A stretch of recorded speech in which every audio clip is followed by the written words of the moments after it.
Now, what is the setup here? I mean, who's your boss? God. What? My boss is God. I'm an angel.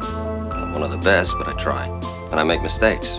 Guess he figures the only way I'm going to learn is by mistakes. I'm kind of new at this.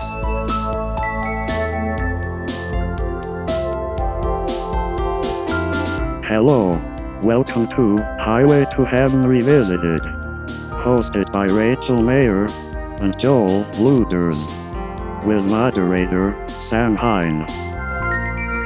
Ladies and gentlemen, welcome to another very exciting episode of your favorite watch-through podcast dedicated to the classic 1980s television series starring Michael Landon, Highway to Heaven. The name of this podcast is Highway to Heaven Revisited, and it is hosted by the two people you have heard talking to me. Give it up, everyone. Give a warm global podcast listener welcome to the one, the only Rachel Mayer. Hi, Sam. How's everything going? Things are going pretty good. I'm feeling pretty good today. Good. It was a nice, crispy, sunny fall day here in Minneapolis yesterday, and I took a couple big, long walks, and I think I'm feeling better for it today. That sounds really nice. I also had brunch with a good friend earlier today. Wow. Had a good biscuit egg sandwich with some bacon on it. It was quite nice. Yeah. Where was that at? We went to Alma over okay. on University Avenue. Yep. That sounds like a great weekend. So far, it's been pretty radical. That's awesome. I worked yesterday, so pretty much my weekend has been working, and then this is the highlight by far, just counting down until podcasting. Nice. Yes. Well, glad to have you here. And without further ado, this is the man of the hour with a mustache, Mr. Joel Luders. Hi, Sam. Thanks. Joel got a serious compliment on his mustache earlier today when we were out getting coffee. What did our young barista say? The best mustache she's ever seen in her life? Right. Something like that? Yeah, best mustache she's ever seen in her entire life. Yeah, how did that make you feel? Yeah. Great. Made me feel absolutely great. And I said, thank you. You know, you could have your own. You just need to apply a little spirit gum to your upper lip, and you could get a fake one. I don't think she knew what spirit gum was. No. Because she looked a little confused. She picked up on what you were saying pretty soon after, but she never heard that you before. helped to clarify. You said, oh, yes, you could get your own fake one and attach it. And then she said something to the effect of like that I should make molds or 3D printings of my mustache. And then she hinted that this is a trend just waiting to happen. And I said, yes, it should be for anyone who's mustache-less, could be walking around the Twin Cities metro area with my mustache. And the thought of that gave me pause, and it tickled my ego. Oh, most certainly. I can only imagine. Rachel, is it a credible assumption that this rattled you a little? Oh, no.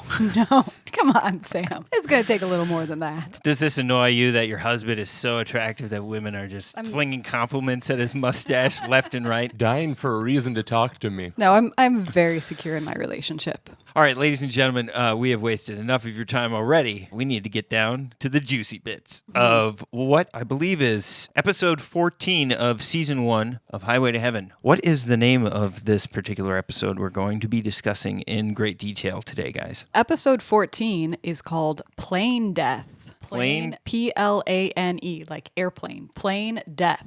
Already the personification of vehicles. Is this the Knight Rider episode of Highway to Heaven? But instead of a talking car named Kit, it's a talking plane. Yes. I mean, you just got it right there.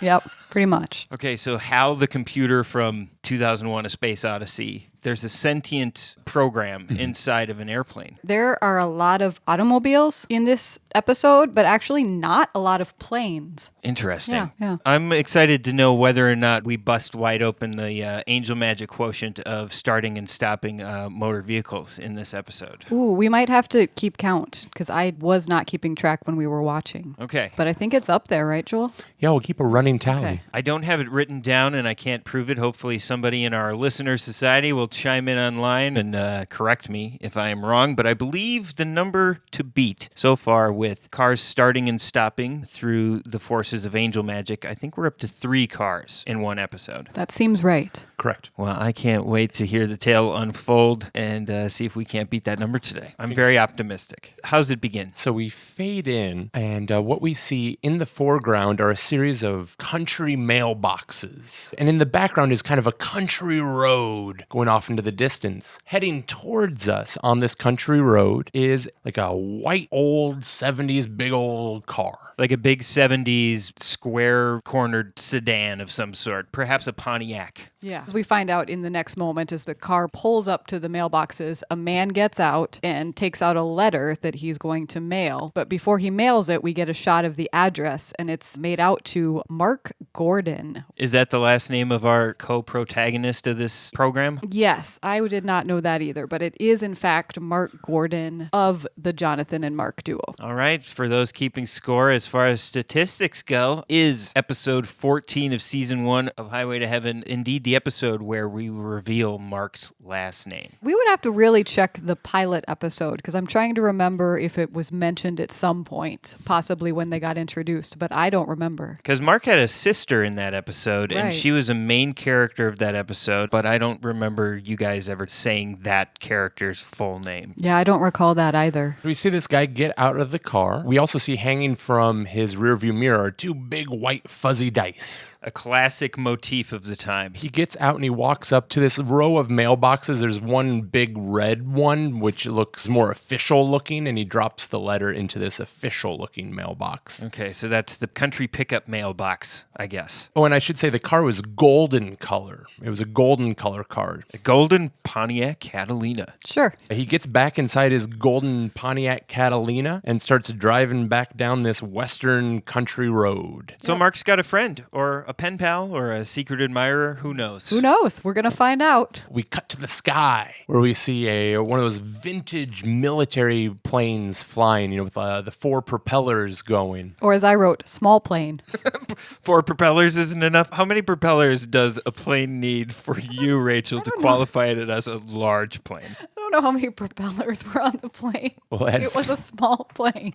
Having been inside a few C-130s in my day, I can tell you it wasn't a C-130, but it looked like maybe what I should have looked this up, but it looked like something out of maybe the World War II era. Like the precursor to what would become the C-130. Bravo.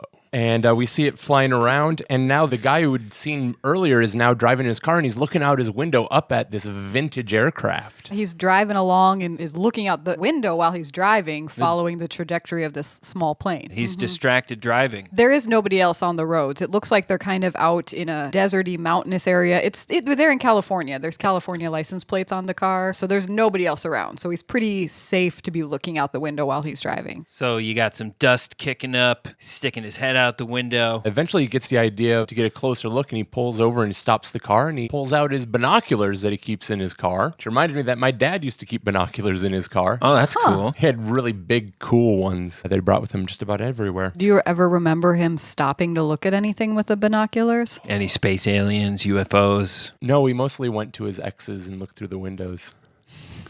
Just kidding. Not true. It's not true. No, I don't. That recall. explains a lot. I remember going to air shows with him and us using the binoculars at air shows. Sure. But that's about it. I remember taking binoculars to like a Minnesota Twins game, having really distant seats in the back of the Metrodome and looking down and being like, oh, there's Kirby Puckett. I wonder what he's thinking. I hope he gets a hit so it's like they win 1-0. That was like the Twins games I attended when I was a kid. It was just like game of defense and the most boring thing of all time. But it's kind of cool being there. Yeah. But just not a lot of cool baseball action. No, I'm not a big baseball fan, but I feel like there's never a lot of cool baseball action at baseball games. That's kind of what I don't understand about them. Yeah, it wasn't until I was drunk at a baseball game that I was like, oh, I get this. It's like a really slow program that's going to have a natural ending at some point, and I can miss 50% of it. And they play music every couple minutes and you can go, woohoo! So we're 25 seconds into the episode so far. Do we get to know who's inside that plane? We then hard cut to a close-up of a remote control box. And the camera pulls back, and we see someone who I wrote down as a 18 to 23-year-old guy in a black leather jacket with a yellow dirt bike behind him. And he's operating this big old remote control with a giant antenna. Tell me it's Jackie Earl Haley. Come on, tell me it's Jackie Earl Haley. I don't know who that is. He was the motorcycle kid in the original version of Bad News Bears, starring Walter Matthau and Tatum O'Neal. Yeah, it's not him. The actor is named Michael Bowen. who you may know him from the Kill Bill movies. Go on. He plays the evil male nurse from the very beginning named Buck. Oh, yeah, that guy is nasty in that movie. He also played another nasty role. He was in many episodes of Breaking Bad, where he played Uncle Jack Welker, the leader of the white supremacist gang. You know, I would certainly recognize him if I saw him. I saw every episode of Breaking Bad, but that does not ring a bell right now. Well, we learned that this kid's name is Jack, and in Breaking Bad, he played Uncle Jack. Whoa. Bookends. I was looking up Tom Cruise the other day on IMDb, and if you look, most of the characters that Tom Cruise has ever played are all named Jack. There are so many Jacks. Huh. I couldn't tell you offhand which one other than like Jack Reacher. What about Far and Away? He's Jack in Far and Away, isn't he? He is. Maybe. Yeah, I'm telling you guys, if you look at the list, there's Yeah. a ton of Jacks. I think he is Jack in that one. Maybe that's the key to getting Tom Cruise in a movie. Just be like, hey, it's a cool movie. How do I know? I'm Tom Cruise. How do I know that it's a cool movie? Tell me right now. Well, you play a guy named Jack. Sounds great. Yeah, I think it's actually probably that simple. Just nobody's realized it yet. So then we see this guy operating this remote control car. He's looking up at the sky and at one point sets down the remote control and grabs a pair of binoculars he's got and he looks up at the airplane. Is something going wrong with the airplane? Something might be going wrong with the airplane and he grabs his gear, throws it in his bike and hops on his dirt bike and speeds away. This is amazing. Already you have an airplane, you have a motorcycle, and you have a car on the road with some fuzzy dice. You have a lot of motor vehicle types covered right here. So then we cut back to our first guy sitting there by his car with his binoculars and he sees this plane and he sees it going down. And so he hops in his car and drives over and you see him running up to this downed airplane. And it's a little tiny remote control airplane. A small plane. You knew it was a miniature all along, Rachel. I did not. No, I totally didn't know it was a miniature plane until that moment. But so this plane has apparently crash landed and its little like hatch in the bottom has popped open. Fuselage. Thank you, doctor. And there's plastic baggies full of a white substance spilling out. It's a cocaine remote control plane. But there's only one way to know. The man from the car runs up, opens the bag. What's he going to do with that white substance? He licks his pinky, dips it in, puts it to his tongue. He's like, that's cocaine. Yep. Only difference is it was his pointer finger. Okay. And I did. As soon as it happened, I'm like, he's going to put his finger in it. Do they do that anymore in TV? They always do. That's how you know it's drugs, right? So as he's digging through the fuselage and pulling out these baggies of cocaine, on the horizon behind him, we see about a half dozen dirt bikes revving their engines and coming towards him. That's his gang. Yep. Motorbike gang. Car guy runs to his car, sticks the keys in, goes to start it. Car won't start. He's looking over his shoulder. The dirt bikes are getting close. He jumps out of the car. The camera stays in the car. We see him run out of the car. The dirt bikes chase after him. The camera starts closing in on the fuzzy dice when we hear a gunshot. Whoa. He got snuffed out pretty quick, that fuzzy dice car guy. Tracking like a VHS, Sam. Thank you. So now we cut to our pal Jonathan. Behind him is kind of a red house, and he is leaning on the front of the car. Next to them is an old-fashioned telephone booth. Well, not old-fashioned, but time-appropriate telephone booth. And Mark is in there on the phone and hangs up the phone and walks back to the car and tells John that what does he tell him?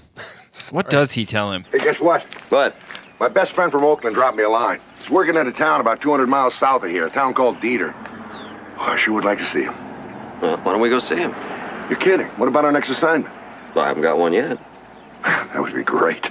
We were on the police force together. Charlie Down. I mean, you love this guy. Well, come on. What are we waiting for? Let's go see him. So now we are outside a house, a Western house. My guess it's Charlie Down's house because we see a mailbox with the word down very prominently written on it in front of the house. They pull into the driveway. A woman runs out of the house, frantic, going, "Oh, Charlie, you're back. Oh, thank goodness."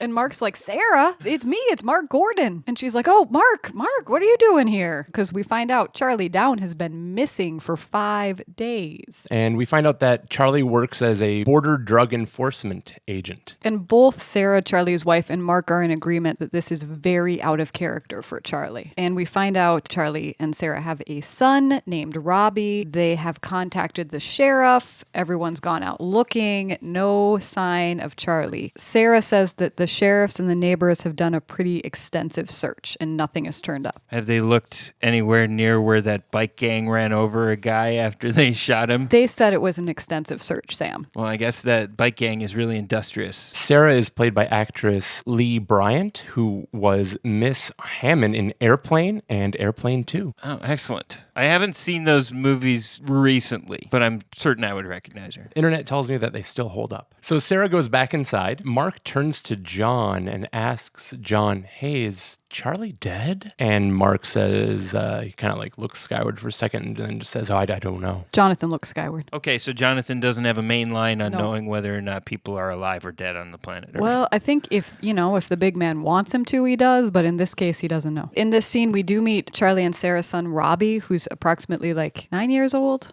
around then. Yes. Is it Jason Bateman? No. Is it Corey Feldman? No. Dang. But it is. Getting warm. Rick Schroeder. No. It's David Faustino. He's the big brother from the Wonder Years, correct? No. Dun, dun, dun, dun, dun, dun, dun. Oh, nice. He's the brother unmarried with children. Yes. Excellent. Welcome to the show, David Faustino. A young David Faustino. He's not a leapser, is he? No, he's not. But I did do a little bit of research on him. He is now currently the owner of the hip-hop funk nightclub on Sunset Boulevard in Hollywood called Ballistics. And in 1992, he released a rap album called Ballistics under the name D-Light. One interesting thing about this scene what's the kid's name? Robbie. Robbie comes running out of the house. We find out that Robbie doesn't know his dad is missing. Sarah hasn't told him anything. She just told him that he's away for a while because, of course, we don't want to worry the kid. Robbie asks his mom, Sarah, if he can go rock hunting. And it's apparently like the middle of the day and he wants to go rock hunting. And Sarah's like, yeah, okay. Just be sure you're home before dark. And little Robbie goes just running away who knows where. Nobody does that anymore. She wouldn't be like, Dad's missing. Something bad might have happened. Why don't you just take off for hours, who knows where? Parental leashes were much longer back in 1984. Yeah, I mean, this would have been nothing out of the ordinary. So Robbie's off rock hunting. See you later, David Faustino. Can't All right. wait to tell you your dad's dead later. So next we find ourselves in the small town. And Mark and John pull up outside the sheriff's office. They step outside of the car and just down the block you can see that bike gang is out there and they're just like roughing up with some kids. Nothing in detail. They look like they're like pulling somebody's shirt over his head is what I remember. That sounds just accurate. Like weird, like roughhousing. Classic move. Yeah. If you guys had to put money on a battle royale between this bike gang versus Satan's Helpers, who wins? Satan's Helpers. Oh, for sure. I mean, based on the matching jackets alone that the Satan's Helpers had,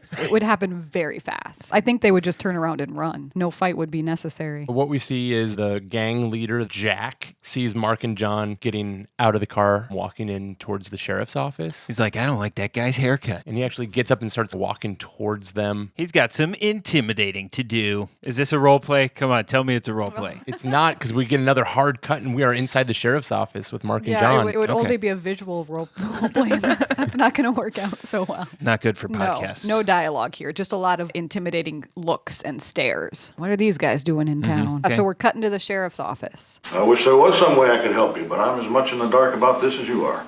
Anybody see him, talk to him the day he disappeared? Nobody that I talked to, that's just about everybody. No sign of him, no sign of his car. How extensive was the search? I'll show you on the map. We covered this entire area here, surrounded in red. My son and some of his buddies went back up here in these canyons here on their bikes. No sign. Can't have just disappeared. I'm gonna be honest with you, I think he just took off. What are you talking about? Well, I didn't push it with his missus about how they're getting along, but wouldn't be the first husband to just pull up stakes. Marriage goes sour, afraid of the alimony, bingo, they're gone. No, not Charlie. Suit yourself, that's my guess. Yeah, besides, some of the people in town said they seen him boozing it up quite a bit recently. And not fun drinking, but serious, forget your troubles kind of drinking. Mark isn't quite buying it. The sheriff then leaves. But we do find out one important thing in this scene. The sheriff says, my son and his buddies have searched the canyon on their motorbikes extensively. The plot thickens. Yes. So the sheriff of the town is exhibiting a tremendous amount of white male hubris, and his son is part of this cruel bike gang. Yeah. And their yeah. remote control cocaine planes. Nobody is too concerned about about Charlie being missing because clearly he just took off because he was tired of his wife. And the sheriff walks out of the room, and Mark then turns to Jonathan, and he's like, man, Charlie doesn't drink. The sheriff is definitely lying about the drinking. He's like, man, if that guy had one sip, he would be sick all night. We find out Charlie was actually allergic to alcohol, so Charlie literally didn't drink. Already their case is full of holes. We get to see some of Mark's cop investigation skills. He's really sniffing out the leads. And then there's a shot of the window in the sheriff's office, and that blonde bike gang leader is just standing outside the window staring in at Mark and Jonathan. Just lurking outside the window with murdery eyes. Got to keep an eye out in a small town, you know? And they, as much as they hunger for justice, Mark also hungers for a little bit of a snack. So in our next scene, we see them walk into a bar. Green walls, a lot of lights that have like red, clear fixtures around them. So it's kind of this red and green, but just kind of dingy. Lots of smoking? Is there a lot of smoking on screen? No, actually. Okay. Interestingly enough, there was no smoking in this bar that I remember because that would have been time appropriate. Wasn't that weird? I've never tried to explain it to because I don't want to share cigarette stories with children. Romanticizing But smoking to I the can't younger. imagine explaining to a 9-year-old kid, oh yeah, back in the day when you used to go to the restaurant, they'd be like, oh, would you like a table? Smoking or none? And before that, they didn't even ask. No, they were just like, here's a table over here. Everybody's smoking. Do you want a cigarette? Would you like me to clean your ashtray for you? And also, wasn't it peculiar to even try to explain that there was a no smoking section? Because if there was a smoking section in a restaurant, the whole restaurant smells like cigarettes. Yeah. Or that even going to a bar always meant that you would come home smelling like cigarettes. Oh, exactly. Whether you smoked or not. And then you could be like, I don't smoke. I was just in the bar. Yeah, guys. It was my friends. All right, so they're in this little non-smoking cafe and bar. And Mark orders some hot apple pie and coffee. Oh, because every bar serves hot apple pie. Well, see, this is why I wish. I was like, it's a cafe. But it really felt like more of a small town cafe that maybe serves some beers at night. So Mark and Jonathan are sitting at the bar and they get their apple pie and coffee. Then a big old gentleman walks up to Mark. Yeah, and this guy does have a beer. He's drinking a bottle of, looks like beer. Does he say, hey, are you new to the Yabba? I haven't seen you here before. Let me buy you a beer. He does have an accent. He has a southern accent. He also has a denim shirt and a denim vest on. Were they the same shade of blue? No, the vest was darker. We eventually learn this guy's name is Bubba, and we can do a dramatic reenactment of him when he approaches Mark. I would love to hear it. Rachel, would you like to be Bubba and I can do Mark's verbose part? I mean, All right, get out that southern accent. Come looks on, like Rachel. I get the good line. Go for it. And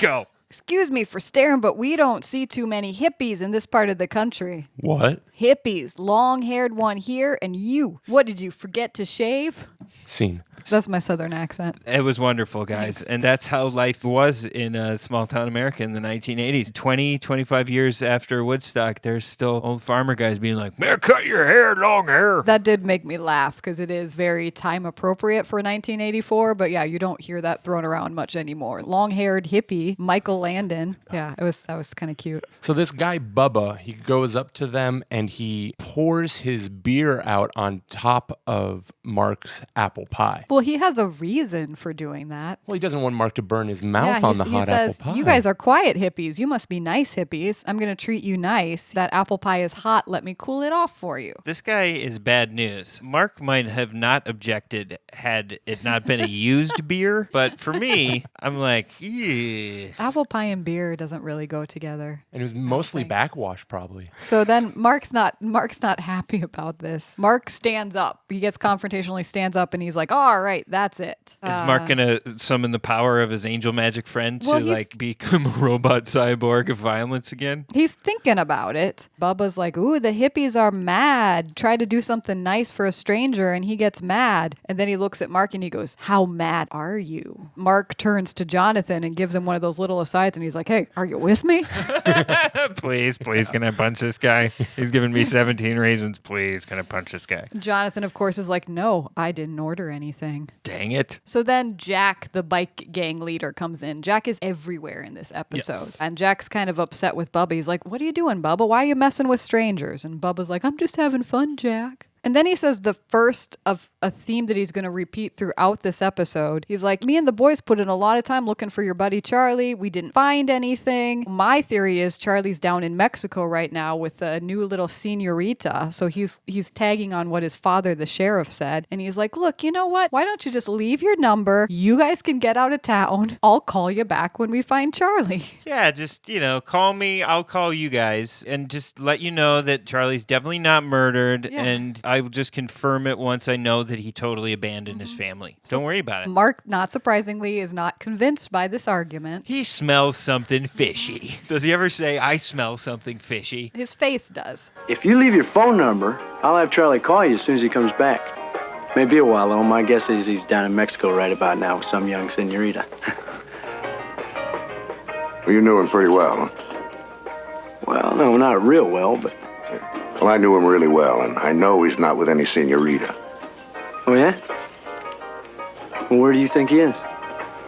I don't know. I'm sure gonna find out. What do I owe you? Nothing. Forget it. It's on the house. We'll see you around.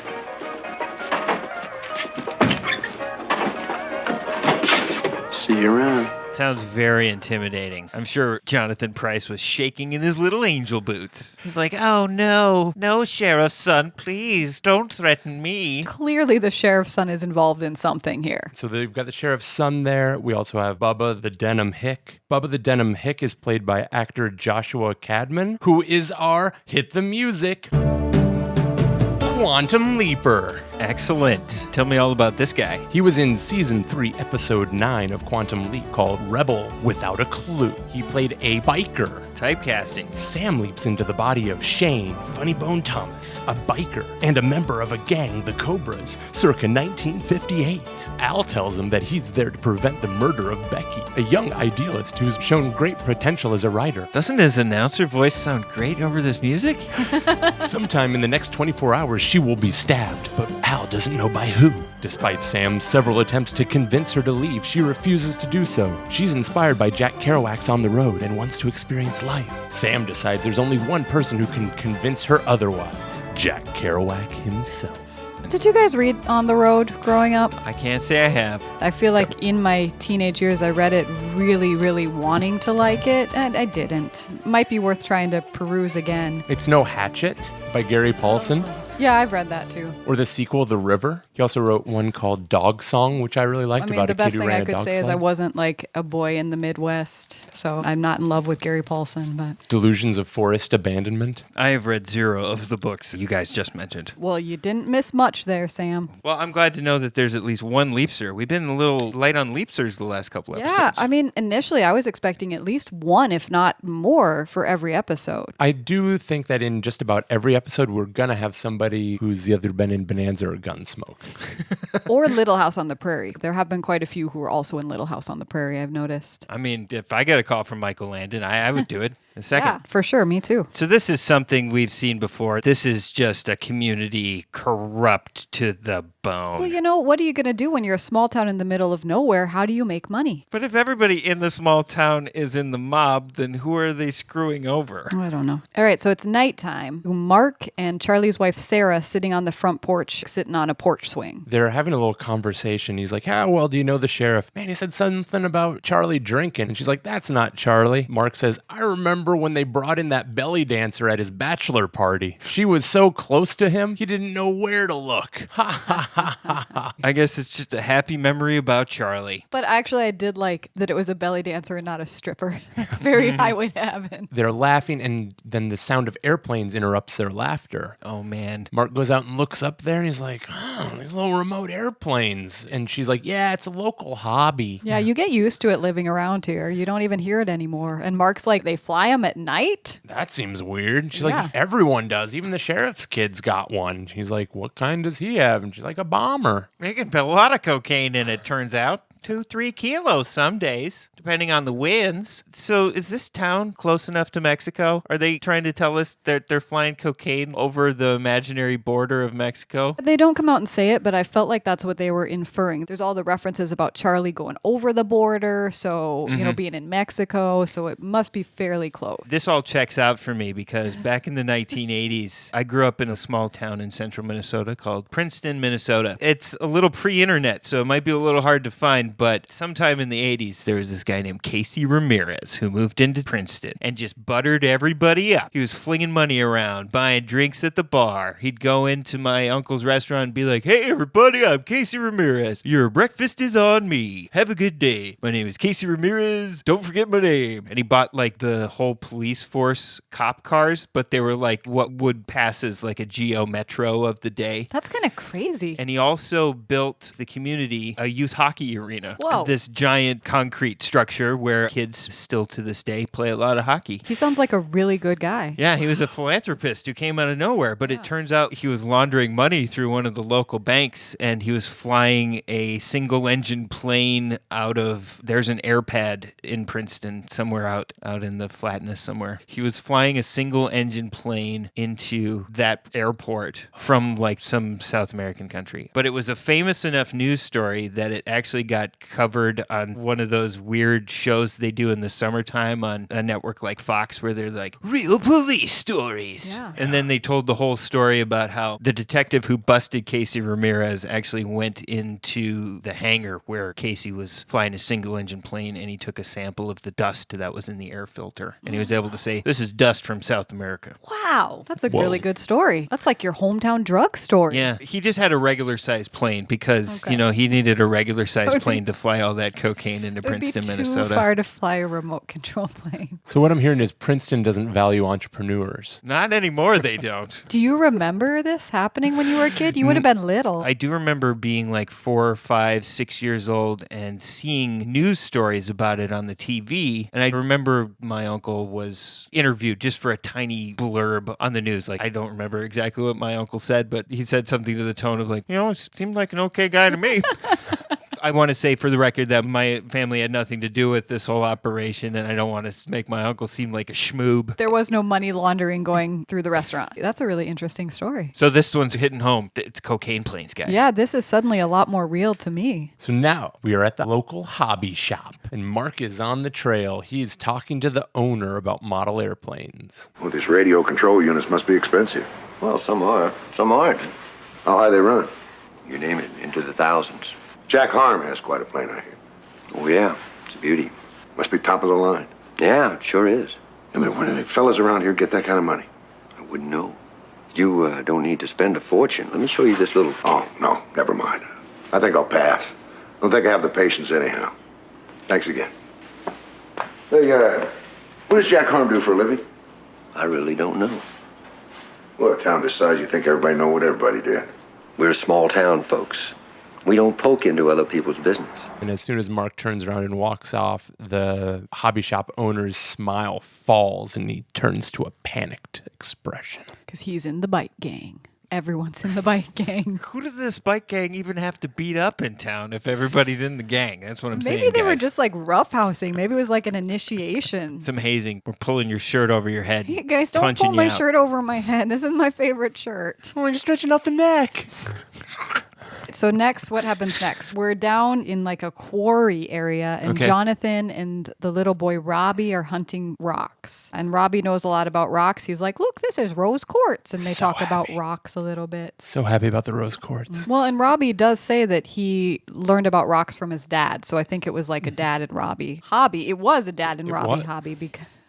And they hoped for more. Dad and Robbie hobby. That's hard to say. It's a hobby. Dad and Robbie hobby. I think we have the name of their store because we find out that Dad was planning on retiring in a couple years, and Dad and Robbie were going to open up a rock hobby store. A rock shop. Nice. Robbie's Rock Shop. Yeah. Dan Come and on Robbie's down. Hobby Rocket. Because Robbie lets us know that Dad has told Robbie that he does not want Robbie following in his footsteps. He doesn't want Robbie to be a cop. He says it's a lousy job.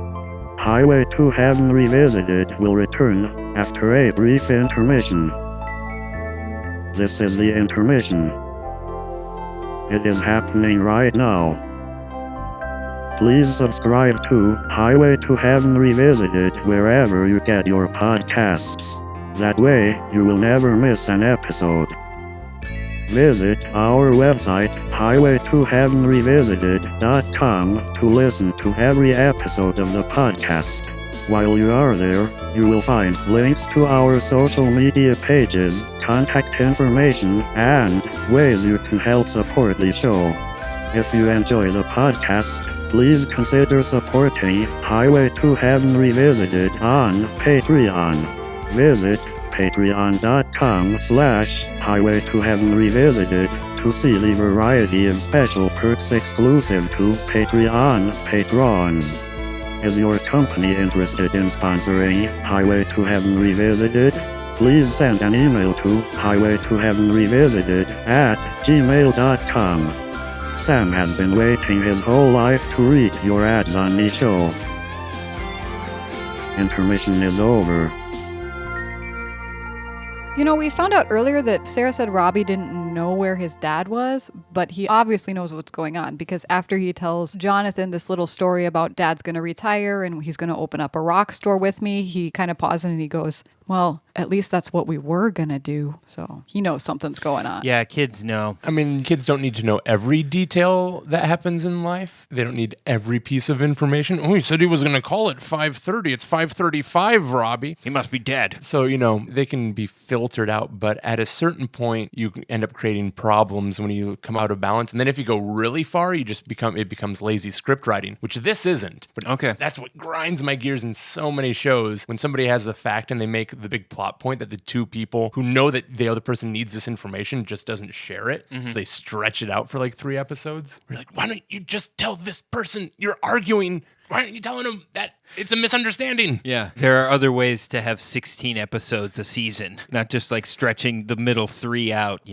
Nevertheless, at this point... well, who haven't we seen for a while? Well, we haven't seen Charlie for a good long while because he's dead. Yeah, we're not really going to see Charlie again. It's not Charlie. I'd wager to bet we're either going to go talk to the bike gang or we're going to see the sheriff. Those are all good guesses. It's Jack, the leader of the bike gang, pulls up on his little motorbike, kind of, what do you call it, like on the road above the quarry. He's like looking down at he's Jonathan up on the edge. and Robbie. And he's like, hey guys, guess what? I have some news. Bubba saw Charlie driving in his car by the border earlier today. So it's all cool. You guys can leave town now. Your friend can stop looking. See you around. Take care now. Yeah, he says that almost after every interaction. You guys take care now. What do you mean he thought he saw it?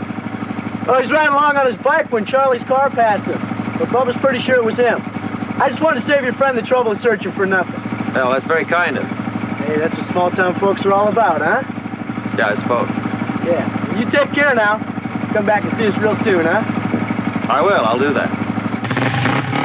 The kid's like, oh, that's great. My dad's alive. I'm going to go tell Mom. That's what Robbie is pretty excited. Well, Robbie isn't necessarily thinking his dad's dead, so he's more like, my dad's home. Yeah, and then something really strange happens. Jack takes off on his bike, and then all my notes say, oh no, the smoke monster from Lost is coming. Yeah, like the biggest windstorm you've ever seen is suddenly blowing up around Jonathan and Robbie. Trees are bending, the wind is howling, dust is blowing, and Jonathan looks concerned. The kid says, oh my gosh, this must be a hurricane. And Jonathan's like, you better run on home, Robbie. And he's like, okay, good, I'll go tell Mom about Dad. And he says, tell your mom that they aren't positive about your father. Cue the ominous music. Robbie's running towards home. The music is getting more scary. The wind is whipping even more. So much so that pointy pieces of wood can take flight and dab little David Faustino in midair.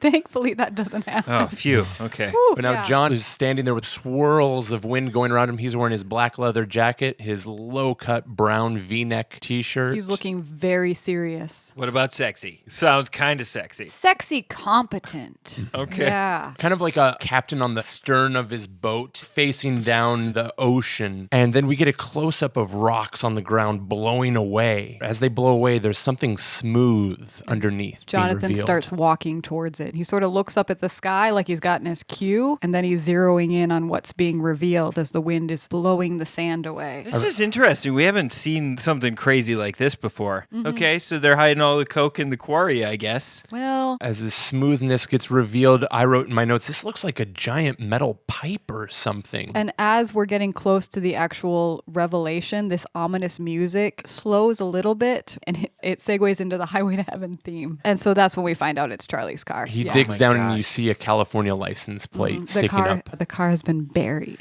That takes a lot of flipping work. right? No wonder everybody's in the bike gang. If you got to have enough people around to effectively bury a car overnight and Yeah. not leave a trace, that's crazy. Pretty huge, This bike gang is even more dangerous than I thought. but still no matching jackets. It seems like, given how many members there are of this particular bike gang, you'd get a pretty good discount on uniforms. The more shirts or jackets you order, the price per item is much less usually. Yeah, no, that's definitely a fact. So we're going to go back to the homestead. Jonathan comes back to the house and he runs into Mark, and Mark is actually excited to go look for Charlie because Robbie, the son, has come running back and told everybody that there's been a Charlie sighting. So Mark's gotten his hopes up, and John just has this very serious face on, and he's like, "Look No. down." no, I found Charlie's car. Yikes. Jonathan tells Mark that he found the car because he, capital H, wanted Jonathan to find it. And now he, capital H, wants Jonathan in on this case. So they are officially involved. No, Just they in case they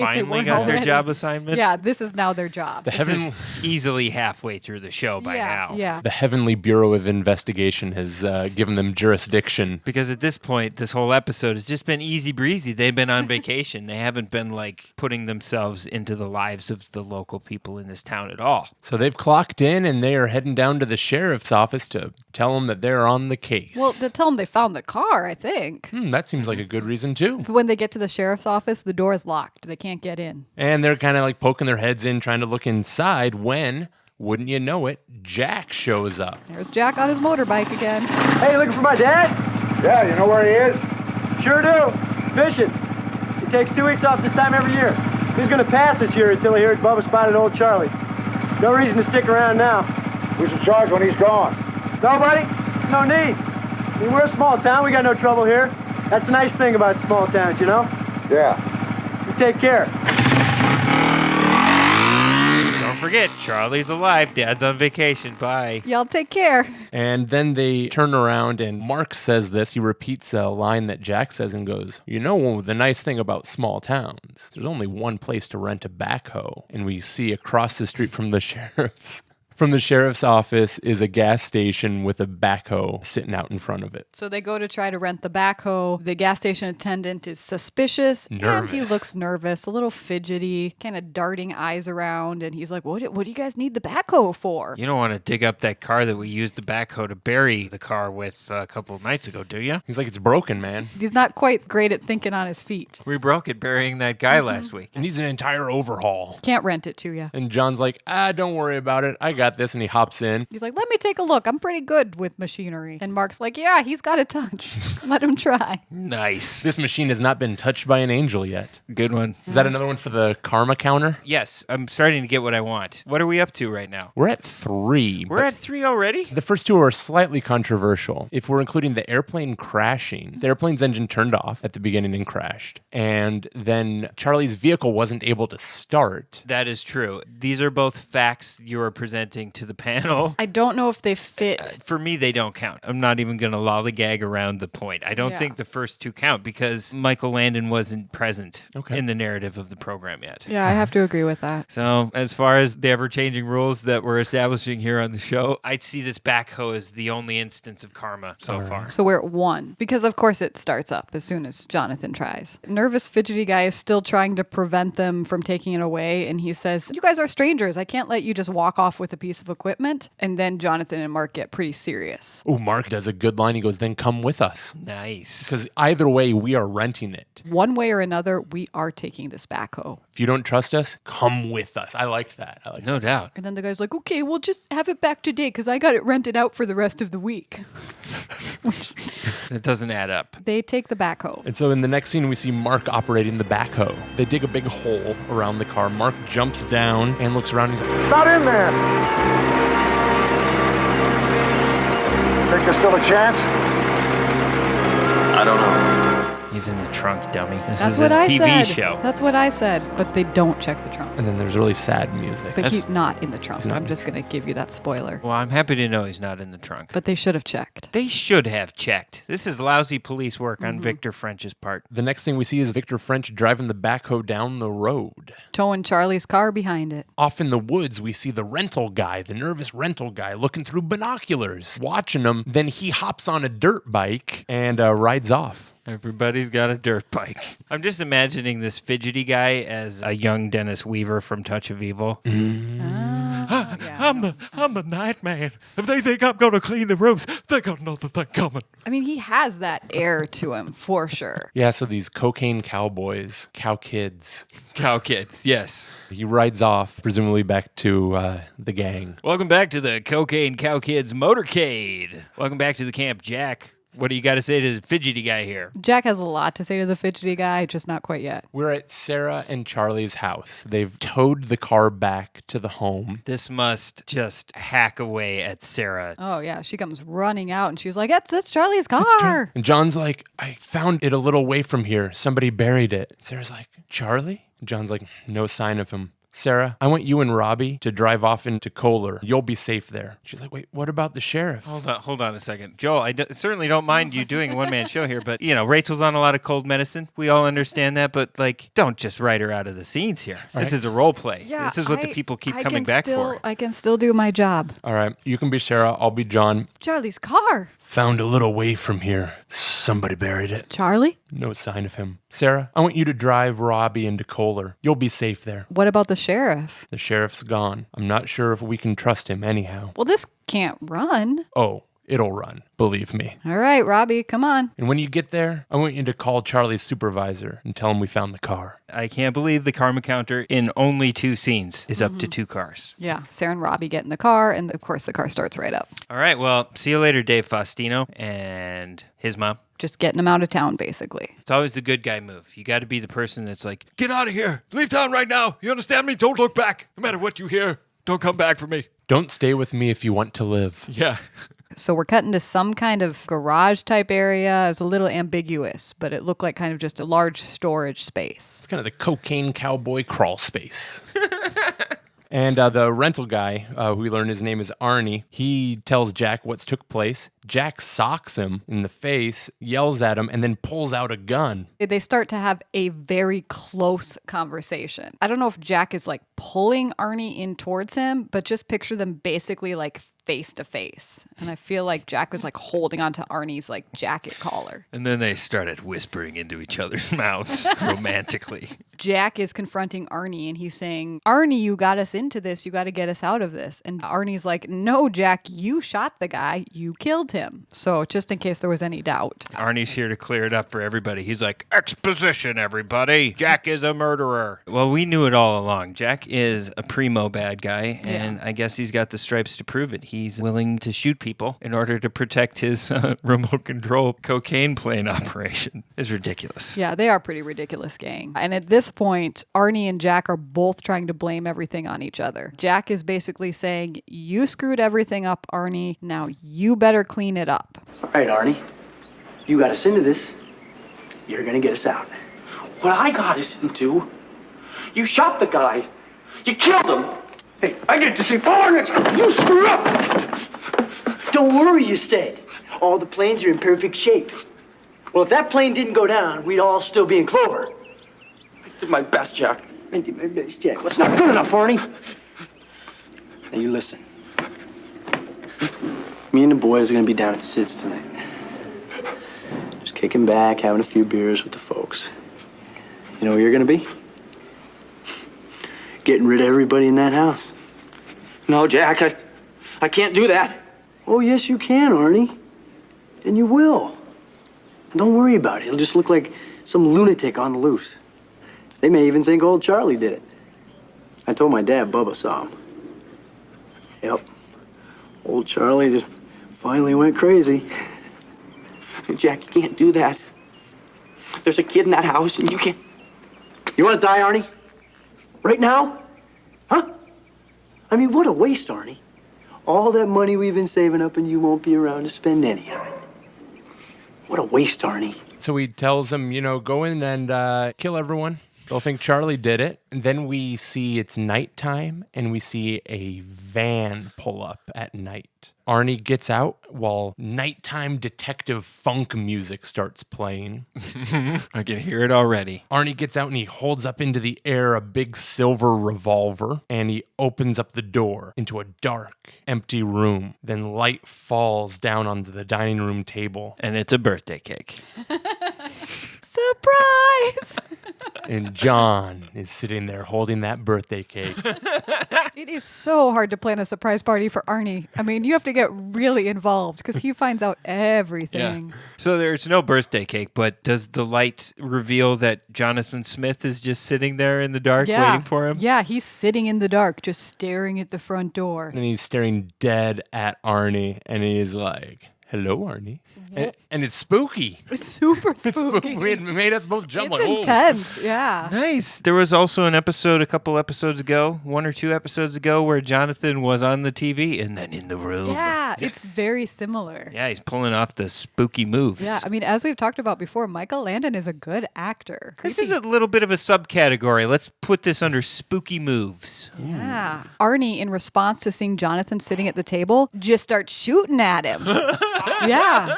So Arnie starts shooting at Jonathan, and we already know that Jonathan is impervious to bullets. This time the bullets are just ricocheting. We don't actually see them ricochet off Jonathan, but that's the impression I got. Then out of the blue, over the corner, Mark jumps out and grabs Arnie by the throat. Nice. And lifts him up and shoves him against the wall. And he's like, where's Charlie? Where's Charlie? Arnie is sweating a lot at this point. I'm the Nightman. Arnie then just spills his guts and confesses to everything. If they think I'm going to keep this secret, they got another thing coming. Tells him that Jack killed Charlie and we buried him. Well, I knew it happened, but I am sorry to hear that Charlie is officially dead and buried somewhere. There is part of me that was fairly certain he was dead, but was still hoping he might make a miraculous re-entry at some point. But no. Jonathan tells Arnie to take them to where they buried Charlie. So the next shot, we've got Mark and Jonathan are digging by the light of the truck's headlights. The truck is spotlighting Mark and Jonathan digging out in the middle of nowhere. Arnie is standing there just watching them. And then Mark comes across something. They don't really show what they come across, but all of a sudden their faces just get really sad. Oh. Mark takes his hat off and kind of puts it over grimaces. his chest. I think he started crying. He looks up at John with just heartbroken eyes. Then he reaches down and he grabs Charlie's body and hugs him to his chest, and he starts crying. Oh, sounds very tender. Yeah, and then he's like, I'm going to get him, Charlie. I swear to you, I'm going to get them all. Jonathan looks upset and looks up at the sky. Everyone's just really sad. Then Mark grabs Arnie and shoves him and tells him, Now we're gonna go see your friends, right? We're gonna see your friends. It's gonna be just like in the Bible, right? An eye for an eye. Now you don't have to go, John, and you don't have to be there. Jonathan? Jonathan! Jonathan is gone. Well, that's some angel magic for you. It wouldn't surprise me if Jonathan ends up where all the other bad guys are, just out of nowhere. Well in advance of Mark getting there, because Mark wants to have a one-man murder party. Let's cut to the bar/cafe with a row of motorbikes parked in front of it. He's going to knock them all over like dominoes. Oh, I wish. So it's nighttime. There is a big rainstorm that has broken out. It's just thunder and lightning, rain pelting down. So we're inside this diner bar. There's Bubba and Jack and the whole gang are there talking. All the bad guys are there. Jack is basically telling everyone not to worry. He's got it all covered. Even if Arnie screws up, he's planted like 40 grand in Arnie's stuff. So even if Arnie dies or doesn't do it all the way, He's totally framed. Yeah, here's Jack's plan. He's like, we planted the money. Arnie's got the gun. Arnie's got the backhoe. If it comes down to it, we'll help those guys out. We'll be like, hey, let's go look for that body one more time. We'll find the body. We'll be good citizens. He literally says, just relax and have another beer. So Jack orders everybody another round of beers. And immediately after that, we get a huge crash of thunder, lights dim. Wind blows the door open, and standing there, filling the frame in his black leather jacket, like Arnold Schwarzenegger himself in Terminator 1, is our angel, Jonathan Smith. Would this qualify as another spooky move? It reminded me of Frankenstein. It sounds like Frankenstein. It reminded me of a scene from the new series, Sabrina the Teenage Witch on Netflix, when she enters a church and there's a large crash of thunder and lightning, but I'm guessing nobody at this table has watched that. Unfortunately not. I apologize. It's super dramatic, though. Jonathan steps through, and the doors are actually saloon doors. Oh, the swingy kind. And they swing shut behind him. And I was like, oh, yeah, this is some like Gunsmoke Bonanza business right here. The sheriff has come back. This is right in the Landon wheelhouse. Jack is still pretty cool, though. Jack's like, well, looky, the city hippie's back. Come on in and have a shooter. It'll warm you up. Charlie was a good man.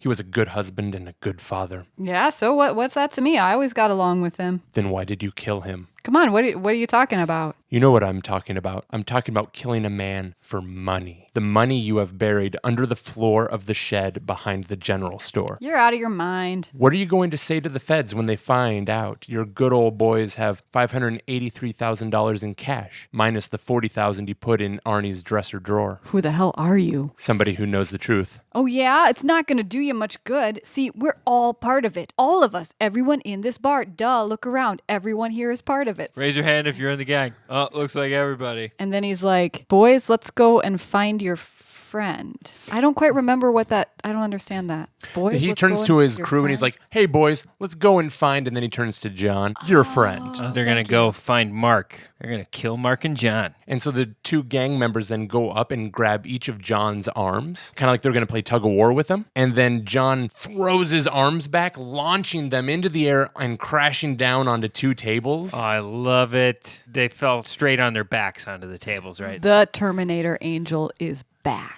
Then another guy goes and he grabs a big chair and runs at John and swings it at John's chest. Breaks over his chest. Doesn't even disturb the leather jacket, and it just shatters, like as if he has a force field around him. Amazing. Then some guys come out and start throwing punches at John, and he grabs them by the hands, throwing them into the air, crushing their hands, tossing these people all over the bar. Crushing their hands. And he's a little off-brand. He's completely unflapped. Not a hair out of place. And then Sid, the bartender, turns and pulls out a shotgun, aims it at John, fires, and the windows on either side of John shatter, and John just blinks.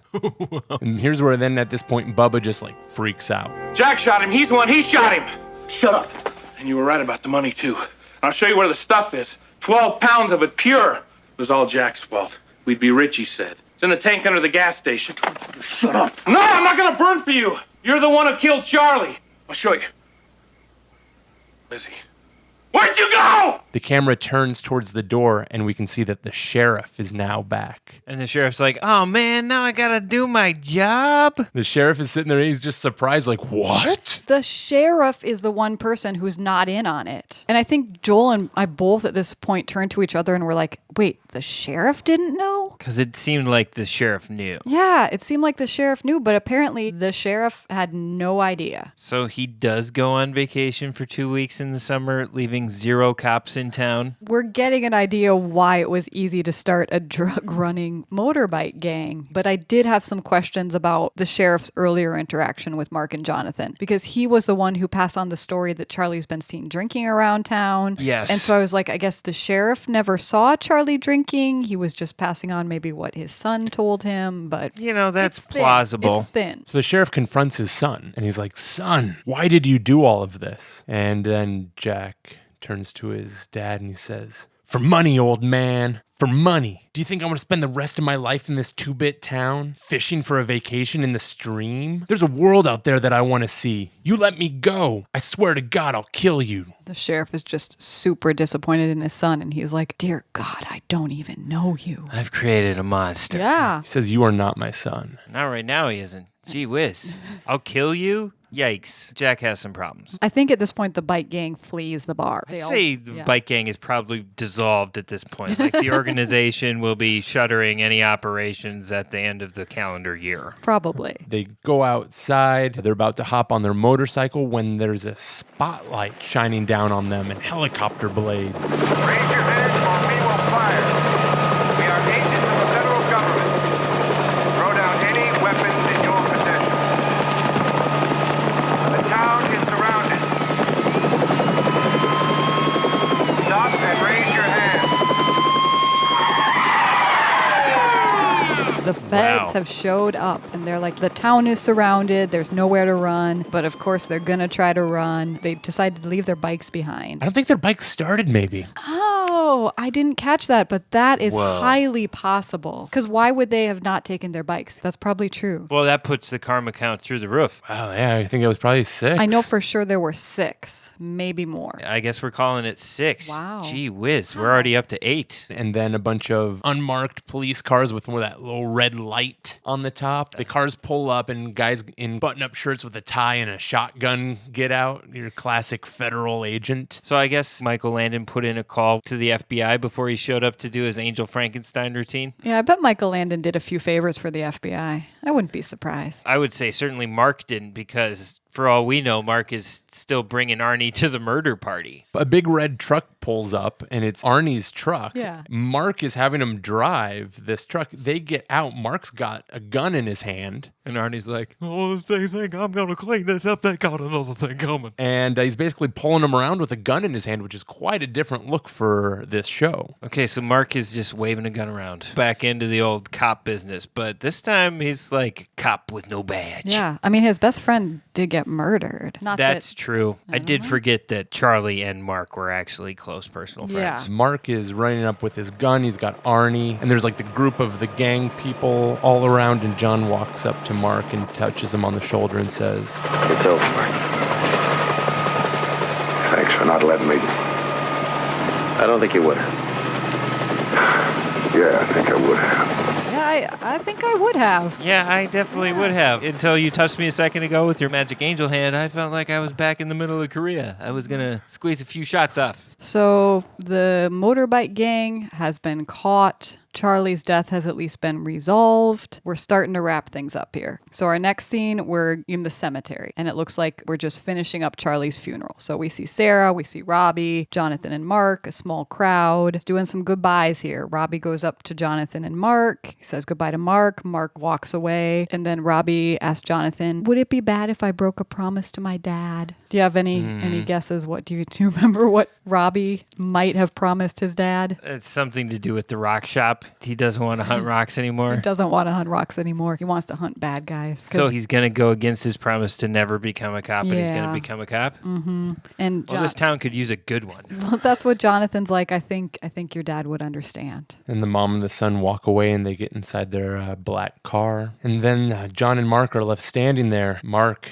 turns to John and says, will there ever be a time in this country when they put drugs away forever? And John says, if there's not, there may not be a country to wonder about. If there's not, there might not be a country to wonder about. Yep, that's our closing line. It's a little confusing. It was a little clumsy. Just on the nose, a little unnecessary. This is right in the heat of like the war on drugs, though. 1994, yeah. Just say, no, this is your brain on drugs. Any questions? The DARE program. Yeah, because there were quite a few more issues going on in the situation than just drugs ruined everyone's life. And that's sort of what they seem to want to tie it into at the end of the episode. I mean, drugs didn't help. It wasn't really much of a drug operation, really. I mean, there was a murder. And apparently they did make some money at some point because there were mention of large sums of cash. And they were flying very expensive model planes. Yeah, the top of the line model planes. Okay, weird ending. Like great action and then just like slightly deflated balloon as far as the last couple lines go. It was a good episode. I really enjoyed the action. I don't think we've seen that level of action yet. No, not at all. It also doesn't surprise me that it has a very anti-drug message. This is par for the course for 80s media. It's like all of society's problems are because of narcotics use. And it fits in very well with the overall messaging of this show because Michael Landon, in no uncertain terms, has been anti-alcohol and also anti-smoking. The thing that bugs me with the drug episode, and this is something that it was par for the course in the 80s, but so many other times they've shown us ways to empathize with the quote-unquote bad character, what their motivation was or how they've arrived to be like this. But they didn't show that at all with Jack in this situation. All he wanted was money, and drugs were his way to accomplish that. Instead of showing us at least, like, why is Jack acting this way? Jack is very one-dimensional. They don't give him a backstory. He's just the bad guy. All right, well, this has been actually quite an exciting episode. I would have to agree with everything you guys said. There's a tremendous amount of action in it compared to any episode. Lots of guns, some grabbing of necks. Yeah. Sounded like a very great fight scene in the bar. Real action-packed.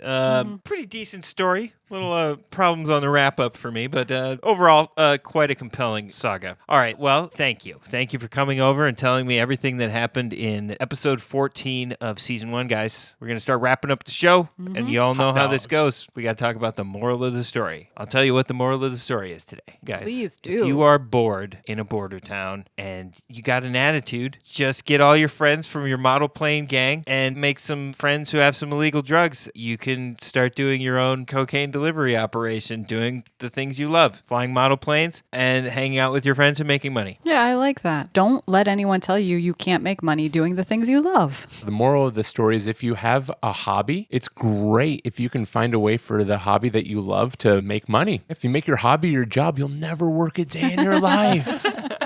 That's a bill of goods the internet has been trying to sell us for years. All right, ladies and gentlemen, without further ado, on a scale of 1 to 10 Landons, what is the Michael Landon factor of Season 1, Episode 14, Plain Death? This is a very tricky question for me because I've never seen more automobiles getting started and stopped through angel magic. I don't think the karma number will ever be higher than this episode. No. Terminator fight and magic scenes, never seen anything higher than that as well. Wonderful Michael Landon one-liners, not very many. I mean, it was a serious episode. Zero, like, shame lines. No crutch kickers. No crutch kickers. Did dodge bullets twice. Didn't even dodge them. Was impervious to bullets 2 times. Yeah, don't forget the spooky moves, guys. And the spooky moves. This is what makes it so hard, because if I'm grading on a rubric, you're going to totally max out car magic, spooky magic, physical magic. So I can only go as high as a 7. That 7 is so robust. If there had been like even one good crutch kicker line, I probably would have given it a 10. Okay. I agree with pretty much everything you've said there, Joel, because there is a certain gut feeling you have to go with on these episodes. Definitely. I'm going to actually go with the same thing as Joel. I'm going to say a 7. Well, that's no math for me. Season 1, Episode 14, Plain Death, according to Joel and Rachel, has an overall Michael Landon factor of 7.0. Let us know if you agree or disagree with that Michael Landon factor and anything else we have said on the show today, especially those juicy bits in the middle. Joel and Rachel, thank you so much for coming by the Channel 3 TV studio today to talk about another very exhilarating episode of Highway to Heaven. I mean, there is nothing we would rather be doing. Agreed. Thank you, Sam. Really. No problem. All right, as we say here on Highway to Heaven Revisited, catch you next time on the Flippity Flop, y'alls. Yep. Bye. Next time on Highway to Heaven Revisited. Are you married? No.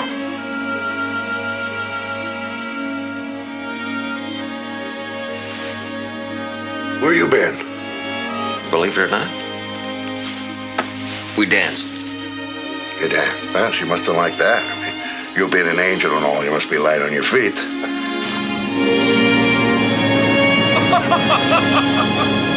Yeah.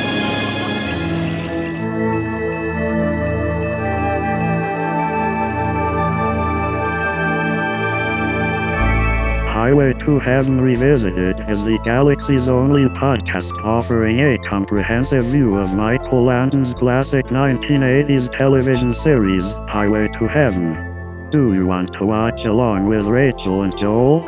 Highway to Heaven is streaming almost anywhere. Check your favorite streaming platform to see if it is available. please follow Highway to Heaven Revisited on Instagram. That's at Highway to Heaven Revisited. Do you have a question or comment for the hosts or moderator? Call the Hotline to Heaven. The number is 612-356-2495. That number again is 612-FLOW-BIZ-5. Your message might be played on the show. Or send the show an email at highwaytoheavenrevisited@gmail.com. Your message might be featured on the show. If you have time, please rate and review Highway to Heaven Revisited wherever you get your podcasts. If you like this podcast, please share it with a friend. Theme music composed by Brian Just. Thank you for listening, and be sure to join the gang for the next episode. Highway to Heaven Revisited is a Channel 3 TV production.